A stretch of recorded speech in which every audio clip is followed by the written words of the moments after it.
In the midst of her own diagnosis, a woman found a way to help others, and you're going to hear all about it next on the Feel Good Frequency. She's a friend who'll show up with coffee or wine when you need it most. But probably wine. Good vibes are on the way. Welcome to Erin O'Malley's Feel Good Frequency. Hello, welcome back to Erin O'Malley's Feel Good Frequency. I'm Erin. So honored today to have two lovely women who have started a really cool organization, Vani and her daughter, Jasmine. Hello, ladies. Hi. Thank you so much for taking time out of your day to tell me all about You Hold the Light, which I think is such a beautiful name for your candle making business that has now expanded into other really great things as well. But I want to take it back to the beginning because unfortunately, Vani, you have dealt with something that I dealt with thankfully just once, but you had to deal with it twice, and that is a cancer diagnosis. First of all, how are you doing now? Doing well. The last diagnosis was about 3 years ago, and then went through all the treatment, the chemo, the surgeries, and came out okay. I call it a cancer experience. I'll call myself a survivor. I call myself an experiencer. Just kind of brought me into a different place, and the different place being You Hold the Light. Will you expand on that a bit more? Yeah, sure. So, Erin, the first time it happened, I thought that first diagnosis was okay. The cancer is growing in the United States. It's a fluke. I can get through it. Went through treatment, went through radiation. And then the second time it happened, I thought to myself, okay, I feel like the universe is trying to tell me something that is much bigger than just my regular 9 to 5 that I do. And it was funny because my husband had given me a candle making kit for Christmas. And I just started doing it, and Jasmine started doing a little bit with me. And at first we started really small. We started doing it. We all of a sudden had 50 candles. And what are we going to do with 50 candles, guys? We had no idea. So we actually sold them to raise money for our local food pantry. So this was even before You Hold the Light was born. We sold the candles. We raised money. We donated all the money to the local food pantry. That's so nice. We were able to give several $100s. And then the next time we did it, we had a whole bunch of candles again, raised money, and we did it, and we sent the money to Toys for Tots. That's lovely. And that was all within 1 year. Well, maybe we can do something with this. She wasn't super interested in the candle piece of it, but she wanted to get in somehow to the business. And so in my mind, having gone through cancer twice and having had to do the radiation, the surgeries, the chemo, continuing treatment now, I think it's for the next 10 years, you have to go through all of these things that you have to do. I was just, I don't want to see another child have to do this. It's really painful on an adult body. And just imagine on a child's body. And if they have to, what can I do to make this easier for them? What can I give them? What can we do for them? And so You Hold the Light was born, and it just started as a small candle business. And we built a website.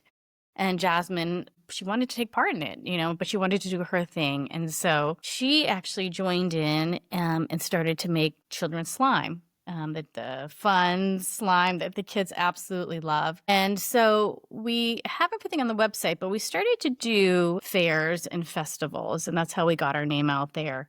And every time we sell any sort of a product, we put 20% of it to the side, 20% of profits to the side, and that goes to organizations serving children with cancer. So in 2024, we actually donated to Boston Children's Child Life Services and St. Jude's.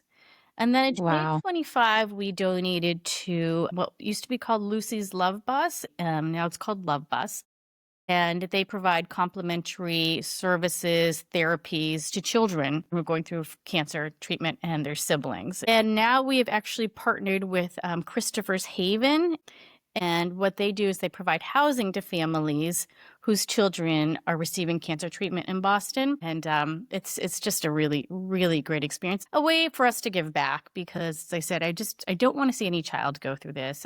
If they have to, what can we do to make it easier for them? Just bring some smiles to their faces. Just bring some lightness to the dark, And that's really how it was born. I think it's pretty remarkable that you're in the middle of your own diagnosis and trying to figure everything out for the second time. And one of the first things you're thinking is, this would be so awful for a child. Like, what can I do to brighten their time going through something like this? That speaks volumes about the kind of person you are.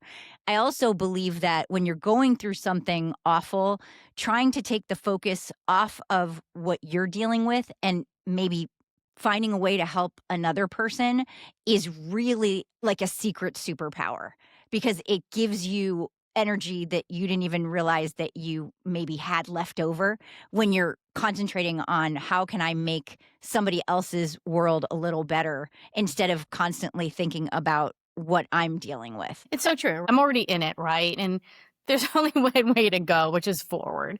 And so I have to do what I need to do. But there's something that the world is telling me to do. It's to give back. And that's really what I thought when I call the cancer an experience. Is it reshaped and reframed my day of, yep, I have a 9 to 5, but there's a bigger purpose out here for me. And it is to help others. And we're all connected. We're all one. We're all here for one another in one way, shape, or form. And we're hoping to grow it. It's a small business right now that we're hoping to grow and just increase our impact and help others. And we're really, really excited to work with Christopher's Haven, just, as we were with Lucy's Love Bus and the other organizations. They're fantastic organizations that are already out there that we just want to help support. Now, how did you get connected with them? Did you find them and go to them and say, hey, this is what we'd like to do? Or did they come to you asking for you to partner? Yeah, sure. So, Boston Children's and St. Jude's are so popular. When we first started it, that was to me really easy. Then Lucy's Love Bus, which is now Love Bus, as I said, I made some connections with them through the research that I did. And so that was my own work. And then Christopher's Haven, we met with them and we're starting to work with them. That is spectacular. And every organization like that is always looking for extra help.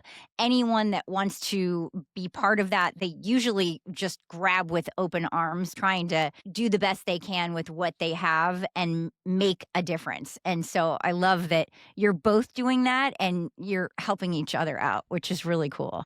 No, it's true. And Jasmine, you want to tell them a little bit about what you're going to be doing with Christopher's Haven? Yeah. Oh, yes, please do. June, I think it is. I'm going down to Christopher's Haven and I'm going to help and I'm going to teach the kids how to make slime with them. So that's going to be really fun. Oh, that's cool. Now, are they going to help you actually put it in jars and things, or is it just for them to see what it's all about? I'm going to give them each slime making materials and then I'm going to let them keep the slime that they make. So it's something fun they can have. That is really a great idea. Now, how did you come up with slime? When I talked to different organizations about what they're using to, raise money for nonprofits and that kind of thing, I've never heard of the slime. I've heard of other avenues, bake sales, things like that. But where did slime come from for you? Well, I've always liked just making slime because I like mixing stuff together and just experimenting with things. So when my mom said she was going to do the business, I was like, I really want to help out. And I was like, oh, I already like making slime. So maybe I just make more slime and add it in. And that's what I like to do. And your favorite slime, I heard you talk about it. What is the flavor or the scent? Well, now my favorite one is probably the beach one, just because it's getting closer to summer. I like the vibe of it. It's just fun. I didn't know you had a beach one. Okay, I might have to check that out. I was watching a little video where you were talking about the different slime, and it doesn't look like it's sticky. How in the world do you make it not sticky? I've never had slime that wasn't sticky. I was so impressed when I saw that. Well, we add in activator, and I add in some clay and some extra activator, some type of glue. And sometimes it will come out a little sticky at first, but I just keep adding stuff and mixing together. And then eventually it will turn not sticky, which is good. And then over time, it might get a little sticky, but we always put in little activator patches. So when they get sticky, you can just spray it in. If you are a child that's fighting this awful disease, having something like slime to play with, even for a couple minutes, is such a great distraction. The scent, the texture, all of that is so fun that I don't know if that was in your head when you came up with slime, or you're like, I just think that slime is cool, but it really does fit perfect to help with kiddos. And it's something great for a parent if they're looking to give something to, or a friend, family member, a child that's dealing with cancer. I promise you, most kids are not getting slime to play with. They're getting, stuffed animals or flowers. But slime is such a great kid avenue. Thank you. And that can be used over and over and over again, right? Yes. That is so neat that you figured all of this out. And now you also have wristlets, and I know you have different art. Not only do you have the candles that you're making, but also the candle holders. Some of Yeah. them have crystals and stuff. Now, are you making those as well? Yep. Yes, we hand make everything. And the wristlets. So who designs those? There's different dogs and artwork and that kind of thing. Who's the artist? I did this one. That's beautiful. Yeah, they did that one. Look at all those flowers. I truly love that the name feels symbolic, especially when somebody's going through anything, an experience, like you said, of cancer, or just we all have really dark times that it's part of life.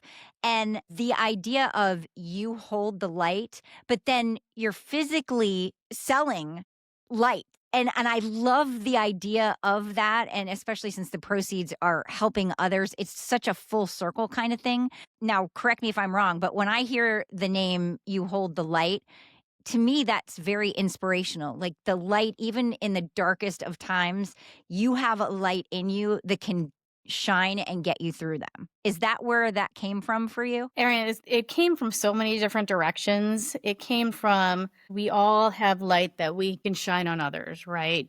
And it came from just as easily as we started with the candle making. So that was another light, right? And it came from helping others. You hold a light for other people by you helping others. So there's so many places that this particular name came from. And I didn't have to put too much thought into it. It fell right on top of me. It just came. And when you think about it, just how you explained it, there's just so many different meanings to it. And even though we've expanded from more than just candles, it's just symbolic in all ways. It's the absolute perfect name. I love it. And I love that you were able to get that website too, because again, that's such an inspirational name. I was shocked that it hadn't been taken years ago, but it's youholdthelight.com. Yeah, I was shocked too. Trust me. I was shocked too. I That's picked it awesome. and rechecked it. And I was like, okay, this was meant to be. I mean, that was impressive. So when I look at just the whole of what you have created in such a short amount of time, one of the things that I was thinking about before we started chatting was, Jasmine, you were so young when your mom was diagnosed the first time, but obviously the second time just being a couple of years ago. Was this something that when she came up with the idea that you really wanted to be part of, like, this is a really cool way to spend time with your mom? At first, I was like, no, I could be doing better things. So honest. But then I was like, I kind of want to help a little bit. So I started like making slimes, and I was like, you should add me to the website. And then she did. Very nice of mom. Thank you for mom. I figured that mom kind of had the idea, but then you were like, I can get behind this. This is pretty neat, especially since you have your own whole avenue of products on the website. I mean, that's your baby. Mm-hmm. Not many people who are 14 years old have their own part of an entire business. So did you start this, Vani, knowing that you would donate some of the proceeds? Was that something that you always thought about? Yeah, Erin, that was actually the foundation of the business. So without that, there probably isn't going to be a business. That is the foundation. That's the purpose. That's the mission. And so right from the start, we decided on the 20% of the profits to go to serving organizations that help children with cancer. So, yep, that was it. That was the foundation. That was the start. Jasmine, do you know yet what you want to do when you get older? Since you're already involved in business, I was just kind of wondering. Kind of. I want to do something like performing wise, because I really like performing. But like the business is like fun to do too. So I want to like have something to do with the business, but like I want to do something performance wise. Now, when you say performance, do you mean like singing or dancing or acting? Singing. Oh, great. Do you do that now? Yeah. I love that. Thank you. Well, keep doing that, because here's the thing. When I was your age, I figured out I wanted to be in front of a microphone. And my mom's, God bless her, first reaction was, why don't you do something more realistic, like be a teacher or a nurse, because they have a path that is this is what you have to do this. There's a stepping stones that have already been laid out. And so her first reaction was, why don't you do something where it's an easier path? Because so many people wanted to be on the radio. And maybe 10 minutes later, she came up to my room, knocked on the door, and she said, I've been thinking about it. And why can't you be one of the ones that make it? Somebody has to make it. Why can't it be you? Take that and run with it, because somebody has to be the next performer. Somebody's got to make it. Why not you? True. It's very true. Don't listen to the naysayers and the people that will say it's not going to be you, because there's a good chance they're saying that because they wish it was them. So try to block that out as much as possible. And if this is what you really want to do, you will do it. I agree. You forge your path. You can do it. So what is the next step for You Hold the Light? What is the next step? I know you're partnering now with Christopher's Haven. What do you want to happen in the future? Yeah, I appreciate that, Erin.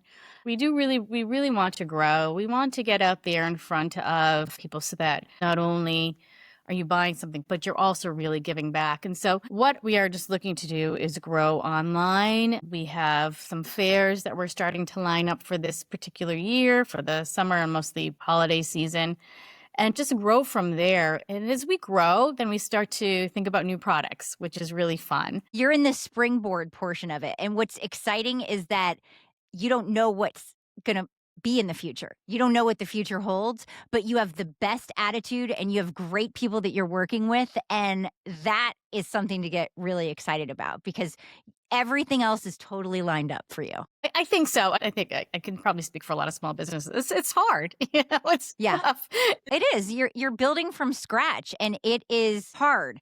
That's why also, if you look at all the other small businesses, it's noise, and it can be such a distraction that you almost have to be tunnel visioned of, I believe in what I'm doing and I know it's making a difference, and I know it's going to continue to make a difference, and has such a great possibility of making even a bigger difference for even a much larger group of people, that if you stay along those lines and just block out the noise, you have to be successful. I think so. You have all the things lined up for you. I really think so.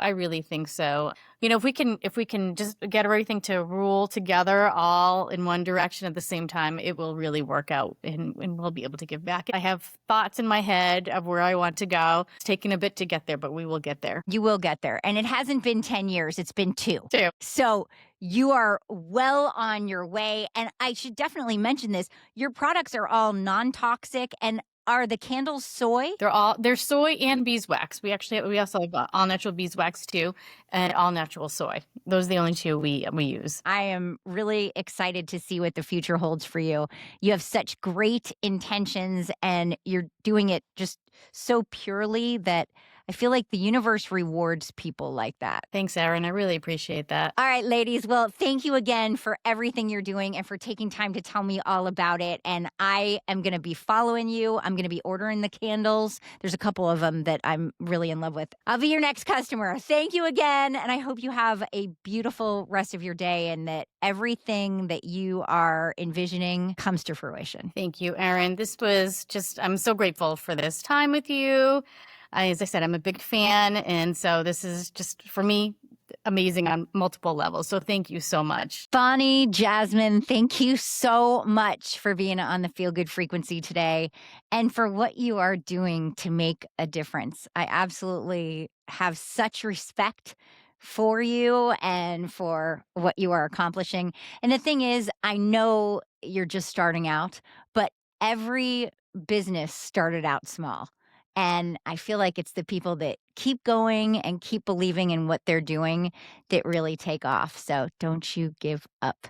If you know somebody who is making the world a better place in their own way, please share. ErinO'Malley'sFrequency.com is my website. I'll email you right back. ErinO'Malley'sFrequency.com. Thank you for being here, for spreading the word about the Feel Good Frequency. Couldn't do it without you. Have a wonderful week. Bye.